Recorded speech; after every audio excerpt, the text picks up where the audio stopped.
Muito boa noite. Eu tenho que confessar que ainda um dia eu espero descobrir qual é o enigma com os primeiros bancos na Igreja Adventista do Sétimo Dia. Povo que tem medo de banco da frente é povo adventista. Eu não entendo, viu? Lá em Minas Gerais, quando eu era garota, os diáconos amarravam as cordas nos bancos assim, aí obrigava todo mundo a sentar na frente. Na medida que ia enchendo, eles iam abrindo, aí o pessoal ia podendo ocupar mais para trás. Mas que bom que você está aqui, mesmo que sente no último banco. O importante é que você veio. E eu quero desejar a todos um feliz sábado. A nossa mensagem para esta noite tem como título O Meu Nome na Lista. E estão lembrados do último sermão que eu preguei aqui? Qual foi o título? O valor de um bom nome. E hoje vamos continuar com o nome. O meu nome na lista. A gente acha que tem um PowerPointzinho. Eu tenho certeza que os senhores todos já ouviram falar nesse nome, não já? Oskar Schindler. Mas antes de nós irmos a Oskar Schindler, eu quero convidar você a abrir comigo sua Bíblia em São Lucas, capítulo 10, versículo 20. Lucas 10, versículo 20. Palavras ditas aqui pelo próprio Jesus, num contexto de euforia entre os discípulos, porque eles haviam alcançado algo que eles ainda não haviam alcançado antes, ou seja, conseguiram algo que ainda não haviam conseguido antes. Vieram para Jesus com toda a empolgação, com toda a motivação, com toda a alegria, contar a boa nova, pensando que Jesus ia aplaudi-los, e de repente Jesus dá uma resposta para eles que talvez os tenha surpreendido. Lucas capítulo 10, versículo 20, o que é que diz aí?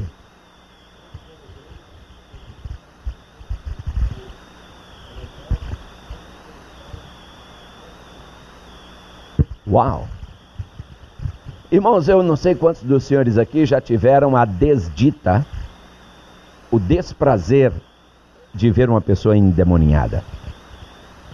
Eu não sei se alguém aqui já viu. Se já, eu tenho certeza, você não quer ver de novo. É uma cena muito triste, chocante, deplorável, e ter poder para expulsar demônios, queridos, lamentavelmente hoje o diabo tem brincado com essa história, sabe? Hoje o indivíduo assopra e cai uma montanha de gente, um monte de gente cai para trás. Esses pastores aí hoje, né, televangelistas, ele tira o paletó e passa o paletó assim e o povo cai como se fosse efeito dominó. Entende? Brinca-se com coisa séria. Jesus Cristo nunca adotou essa postura. Eu tenho ouvido alguns desses evangelistas que eu diria televangelistas, eles dialogando com o diabo, a pessoa possessa e eles dialogando. Jesus também nunca fez isso. Jesus sempre foi direto ao ponto. E os discípulos agora voltam empolgados porque eles haviam conseguido expulsar demônios, e Jesus diz para eles: olha, eu acho que vocês não deveriam se alegrar tanto pelo fato de os espíritos se sujeitarem a vós, mas a sua alegria deveria ser pela certeza de o vosso nome estar escrito no livro dos céus. Oskar Schindler, quem é esse homem? Ou quem foi ele?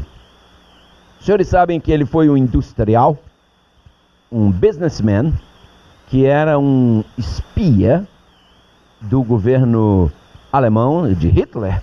Ele era um membro do Partido Comunista e na sua fábrica ele tinha muitos judeus trabalhando. Durante a Segunda Guerra Mundial, quando os judeus eram caçados como ratos. E ele conseguiu, com a sua influência, que os judeus que trabalhassem para ele não fossem tirados da fábrica. E ele, a princípio, se aproveitou da circunstância para explorar a mão de obra de graça. E a sua indústria cresceu muito. Mas, de repente, algo começou a mudar na sua cabeça e Schindler começou a se preocupar com as centenas de judeus que estavam sendo exterminados nos campos de concentração à sua volta. E um dos oficiais de um campo de concentração não muito distante da sua fábrica era amigo dele pessoal, e ele conseguiu convencê-lo, claro, à troca de suborno, a liberar alguns judeus para virem para sua fábrica trabalhar. E claro que cada judeu que era liberado custava a ele uma pequena fortuna. E resumindo a história, querido, Schindler, ele, quando terminou a guerra, ele havia liberado cerca de 1.100 judeus. Mas isso custou a ele sua fortuna. Ele teve que vender os seus bens para pagar pela libertação daqueles judeus, e ele também comprava produtos a preço muito alto para manter os judeus que trabalhavam para ele agora.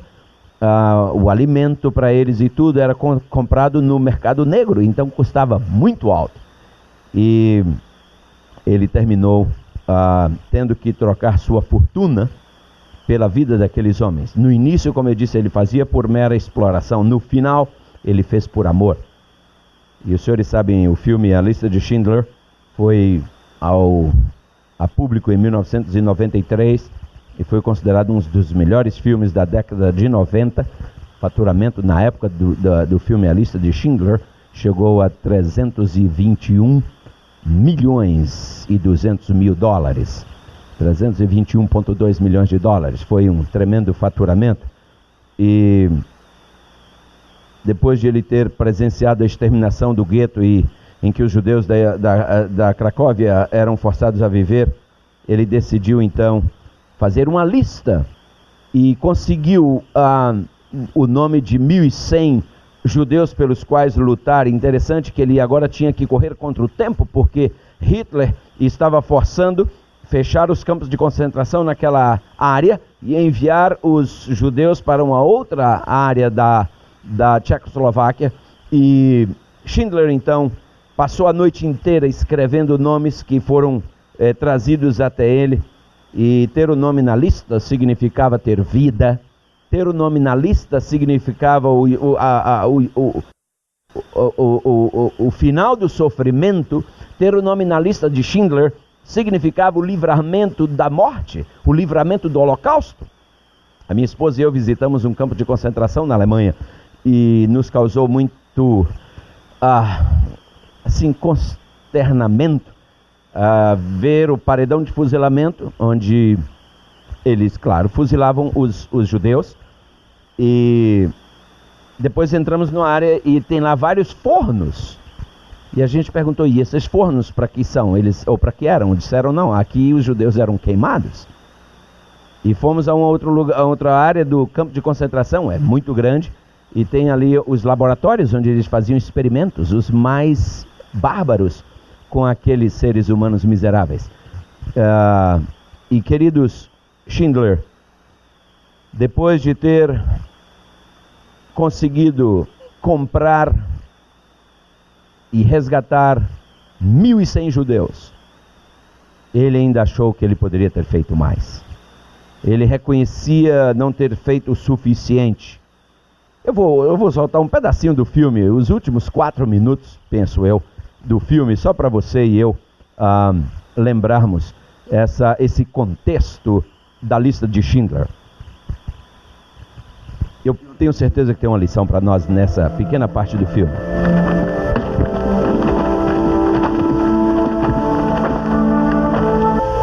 No caso do senhor ser capturado, todos os operários assinaram.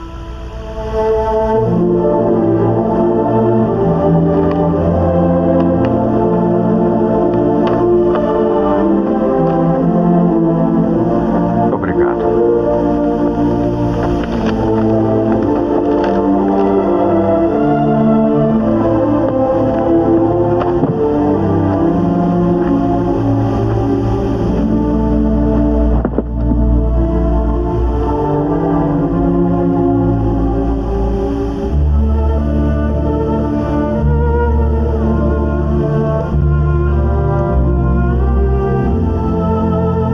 Está Torá em hebraico, o Talmud diz: aquele que salva uma vida, salva o mundo inteiro.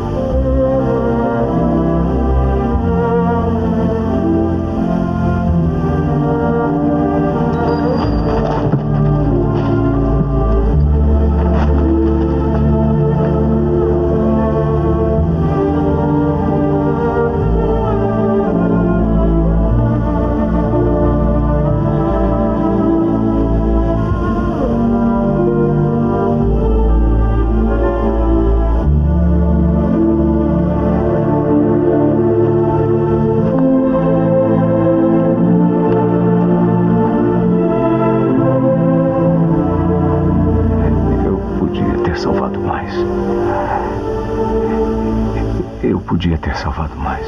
Eu não sei se ao menos... Oscar, e aqui estão 1.100 pessoas que estão vivas por sua causa. Olhe para elas. Se eu tivesse guardado mais dinheiro.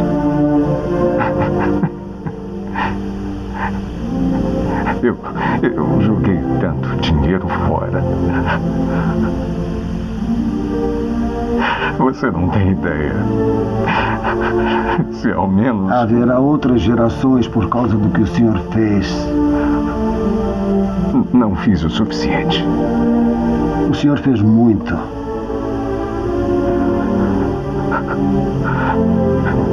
Esse carro... Gage teria comprado o carro. Por que fiquei com ele? 10 pessoas só nesse carro. 10 pessoas. 10 pessoas a mais. E isto, 2 pessoas. É de ouro. Mais 2 pessoas. Eu teria conseguido 2 pessoas. Uma a mais, pelo menos. Uma pessoa. Uma pessoa, Esther. Por isto,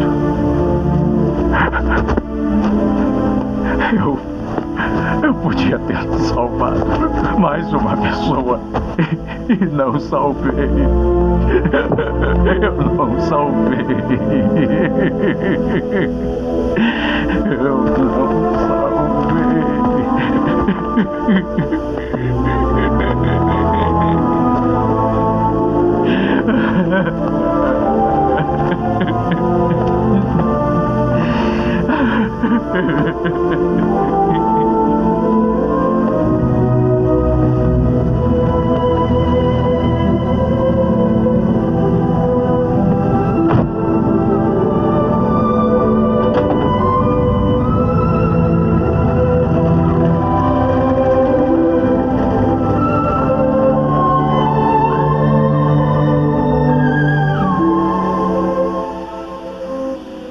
Interessante, quando eu paro para pensar nessa cena, eu poderia ter salvado mais uma pessoa.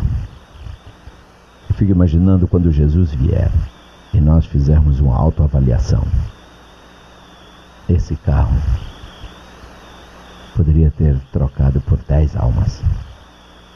Sabem, queridos, há uma necessidade de nós refletirmos sobre nosso senso de valores. Quando tudo está bem, a gente tem a tendência de inverter o valor das coisas. Por mais impactante que seja essa experiência vivida por Schindler, a Bíblia nos fala, queridos, de uma lista com o nome de pessoas que serão salvas. Infelizmente, esse livro não contém a lista de Schindler. Esse livro do qual nos fala a Bíblia contém a lista de Cristo. Daniel capítulo 12, versículo 1, nos fala o seguinte, se você quiser me acompanhar na leitura, eu muito apreciaria. Daniel 12, verso 1. Veja só o que diz o profeta Daniel. Daniel capítulo 12, no versículo 1. Aqui Deus nos assegura através do profeta que todo aquele que tiver o seu nome escrito no livro da vida será poupado, será preservado no dia da grande angústia pela qual passarão os ímpios. Nós lemos: e naquele tempo se levantará Miguel, o grande príncipe, que se levanta pelos filhos do teu povo. E haverá um tempo de angústia, qual nunca houve, desde que houve nação até aquele tempo. Mas naquele tempo, livrar-se-á o teu povo, todo aquele que se achar escrito, aonde? No livro. Daniel 12, versículo 1. Irmãos amados, essa lista de Cristo não se limita a 1.100 nomes. Essa lista de Cristo também não é uma lista controlada por nenhum ser humano, porque se assim fosse, haveria um grande risco de nós ficarmos fora. O preço a ser pago, queridos, também não poderia ser alcançado vendendo todos os imóveis do planeta Terra. Somente o sangue de Cristo seria suficiente para pagar o preço, para que o nosso nome seja inscrito nesta lista. Sabem, eu não sei como funciona o sistema de informações nos céus. Hoje a gente sabe que num pendrive a gente pode colocar algumas dezenas de sermões, algumas centenas de livros. E Apocalipse capítulo 20, versículo 12, nos fala de livros com informações lá nos céus. Nós abrimos a Bíblia em Apocalipse capítulo 20, no versículo 12, e lemos aqui o seguinte, Apocalipse 20, verso 12. Diz aí: vi os mortos, grandes e pequenos, que estavam diante do trono, e abriram-se os livros. E abriu-se outro livro, que é o da vida. E os mortos foram julgados pelas coisas que estavam escritas nos livros, segundo as suas obras.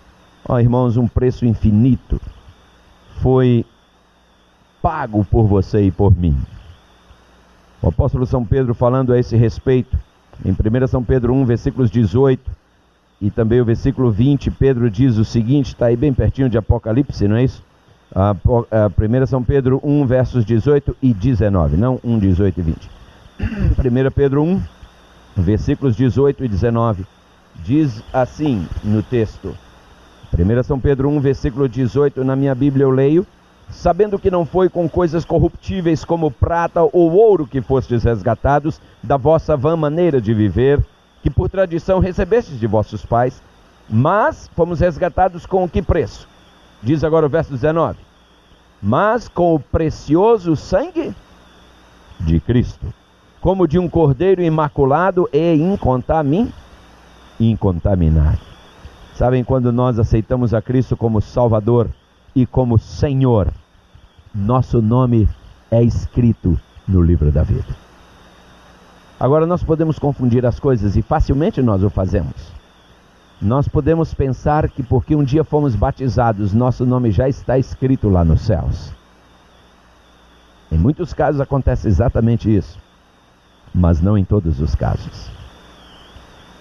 Porque nós podemos impressionar os homens com a forma externa, mas não conseguimos impressionar a Deus. Deus sonda os nossos corações. Deus quer que nós experimentemos uma genuína entrega, uma genuína transformação. Irmãos, quando a Bíblia fala de novo nascimento, é um pouco mais profundo, eu diria muito mais profundo do que hoje se acredita. Hoje fala-se muito no rádio, na televisão, no meio evangélico protestante, hoje fala-se muito dos chamados newborn Christians. E a América costuma, de quando em quando, o Instituto Barna produz aí algumas estatísticas de newborn Christians com problemas semelhantes a qualquer um outro. Estava fazendo outro dia mesmo um estudo e vendo, penso que já uma vez compartilhei isso aqui, no Bible Belt aqui na América. Vocês sabem, o Bible Belt são aqueles estados que compõem o chamado cinturão da Bíblia: Texas, Mississippi, Alabama, Louisiana,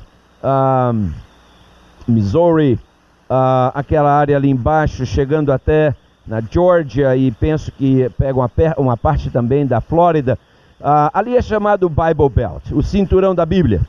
Por que é chamado Bible Belt? Porque ali estão concentrados o maior número de igrejas protestantes conservadoras da América. E de fato, ali no Bible Belt, quando você viaja naquela área, naqueles estados, a sua rádio, facilmente você sintoniza rádios evangélicas. Há muitas. Você passa ali de carro, viajando por aqueles estados no domingo, você olha da highway, os parking lots das igrejas estão cheios. Isso não acontece nessa área aqui onde a gente vive. O povo aqui é um pouco mais avesso à religião. No Bible Belt, não, há uma volta, há uma concentração maior de cristãos que se dizem conservadores e etc. Mas as pesquisas mostram que o índice de divórcio na América, no Bible Belt, não é em nada diferente do resto da América. Pergunta, mas por quê? Não é ali que é o Bible Belt? É que muitos hoje, queridos, estão se limitando a ir à igreja ao domingo. Muitos hoje se limitam a escutar o que o pastor, ou o padre, ou o bispo, ou o presbítero, seja o nome que der, fale. As pessoas se limitam a isso. Elas entram na igreja e saem, e pronto, já bateram um ponto com Deus, e pensam que estão bem, estão numa condição melhor. E nós, irmãos, é diferente conosco. Muitos estão limitando sua vida religiosa, depende apenas de um encontro com Deus semanal. Como é que nós esperamos sobreviver assim? Ó, queridos, dias muito difíceis estão à nossa frente. A imprensa está soltando de quando em quando algumas informações novas. O novo Papa está encantando o mundo com seu jeito de ser. E realmente é uma pessoa extremamente agradável, muito simpático, muito popular. E numa entrevista que ele deu numa das suas viagens, perguntaram a ele sobre qual era a posição dele com relação aos homossexuais ou ao homossexualismo. E ele disse: quem sou eu para julgar ninguém? Os papas anteriores pareciam um pouco mais definidos nessa questão. E li outro dia algo que eu não sei se procede, porque também surge muita especulação nessa época, mas li que ele já está considerando a possibilidade de abrir um pouco a visão, abrir um pouco a forma da igreja encarar o assunto dos homossexuais. Mas as profecias estão se cumprindo, irmãos.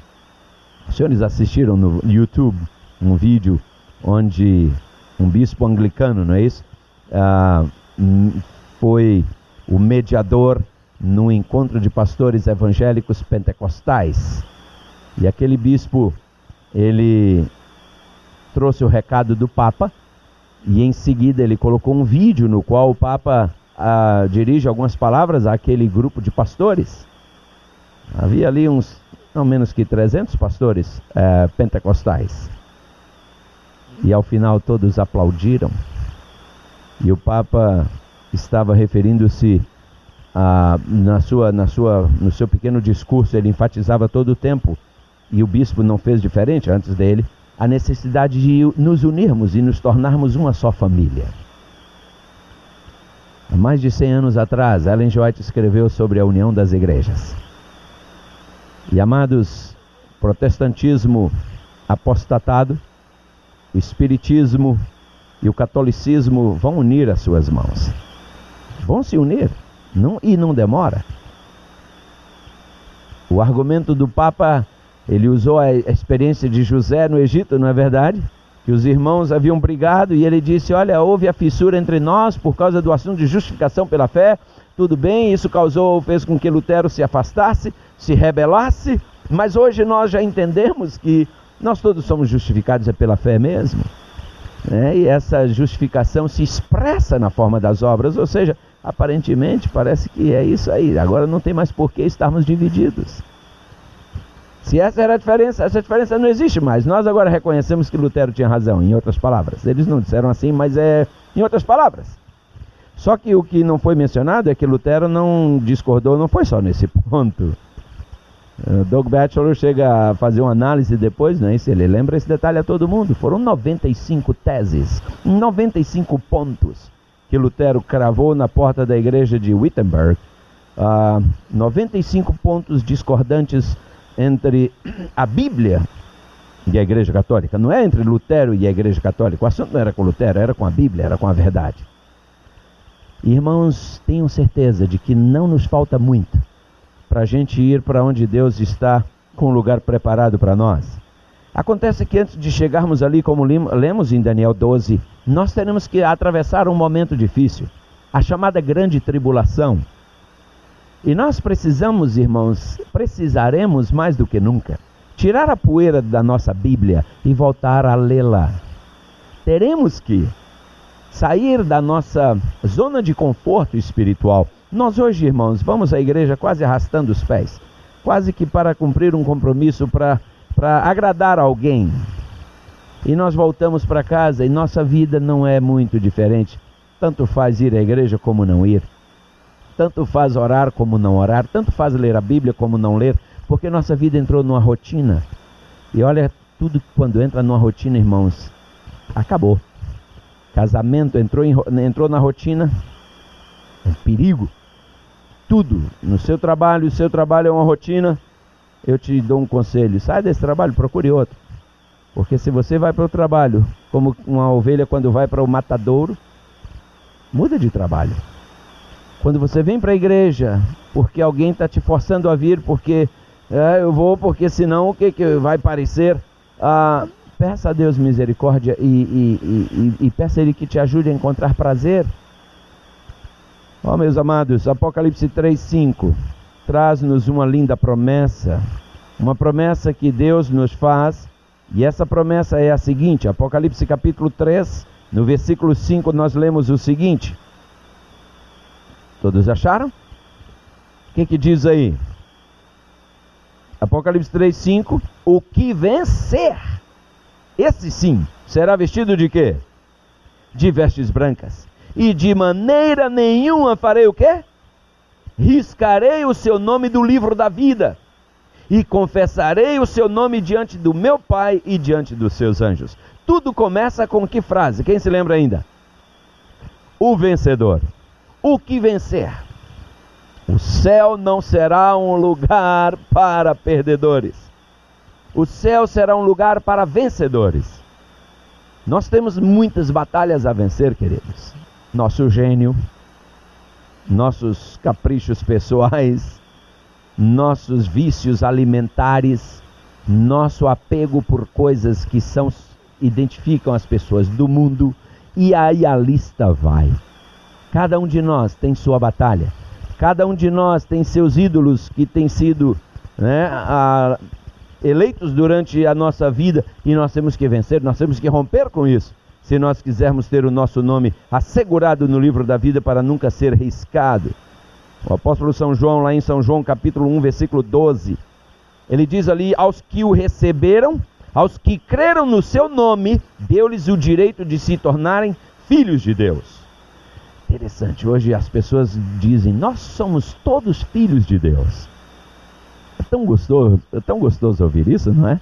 Somos todos filhos de Deus. Isso nos dá um senso de segurança, mas eu quero te dizer, essa é uma falsa segurança. Porque de acordo com a Bíblia, nós somos todos criaturas de Deus. Filhos de Deus, diz a Bíblia que são aqueles que fazem a sua vontade.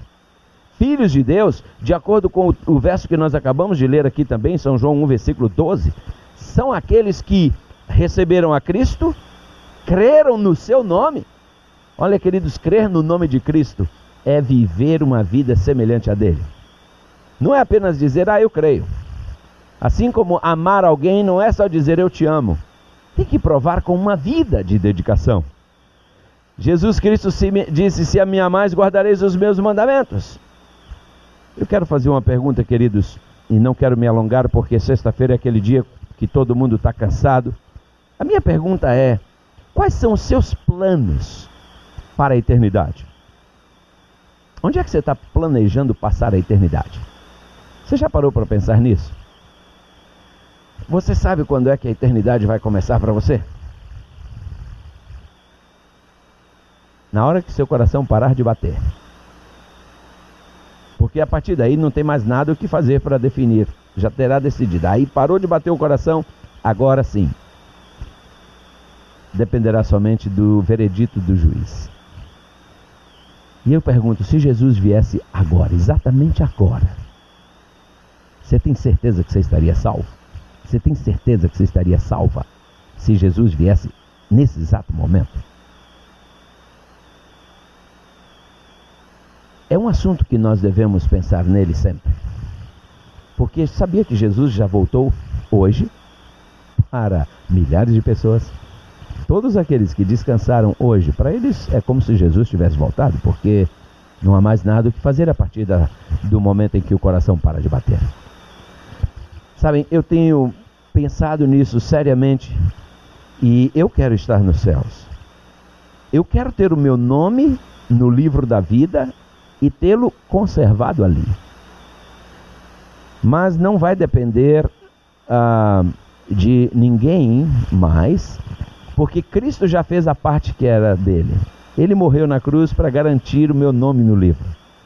Ele pagou o preço infinitamente superior ao preço pago por Schindler. Jesus não teve que subornar ninguém, porque não havia suborno suficiente. Jesus teve que pagar um preço que nenhum ser no universo estaria disposto a fazê-lo. Pagar o preço com a sua própria vida. Deus, para nos salvar, deu a sua própria vida. E eu pergunto, e o que estamos nós fazendo em troca? Tudo que Ele quer está em Provérbios 23, 26. Ele diz ali: dá-me, filho meu, o quê? O teu coração, e os teus olhos observem os meus caminhos. Tem um hino do nosso inário, o número dele é 212. E eu queria convidar você a cantá-lo comigo nesse momento. Oh, Senhor, muito obrigado por Tu haveres provido um meio para que o nosso nome fosse inscrito no livro da vida. O único que pode estragar tudo no meu caso sou eu, porque Tu fizestes a Tua parte e a fizeste por completo. Ó Senhor, Tu sabes quantas vezes coisas deste mundo, coisas que o fogo vai queimar, coisas que a ferrugem corrói, coisas, Pai, que o vento leva, coisas efêmeras, tem nos segurado e tem nos amarrado, Pai, de tal maneira que nós não conseguimos fazer uma entrega sem reservas de nossas vidas a Ti. Ó Pai, nos ajude a nos libertarmos dessas coisas. É possível que já um dia tenhamos até nos batizado, estejamos iludidos com a ideia de que uma vez batizados, nosso nome já está no livro da vida. Mas é bem possível, Pai, que isso não tenha acontecido ainda por nossa culpa. Senhor, nos ajude, por favor. Que o Teu Espírito Santo nos faça sensíveis com as questões espirituais e que esse mesmo Espírito nos ajude a enxergar onde precisamos mudar e nos capacite para fazer a mudança. Nós vamos agora deixar este ambiente, Pai. O que nós jamais podemos é deixar a Tua presença, por isso acompanha-nos. Nas horas sagradas do Teu dia, continua guiando o nosso palavreado, nossa forma de pensar, nossa forma de olhar, de ouvir, de agir e de reagir. Lembremos-nos sempre que estamos nas horas sacratíssimas do Teu dia, Deus, o dia único que Tu separastes e santificastes. Nos ajude, portanto, a desfrutar as demais horas desse dia, tendo em mente sempre que Tu estás juntinho de nós. Nós Te pedimos essas bênçãos e já Te as agradecemos em nome de Jesus. Amém.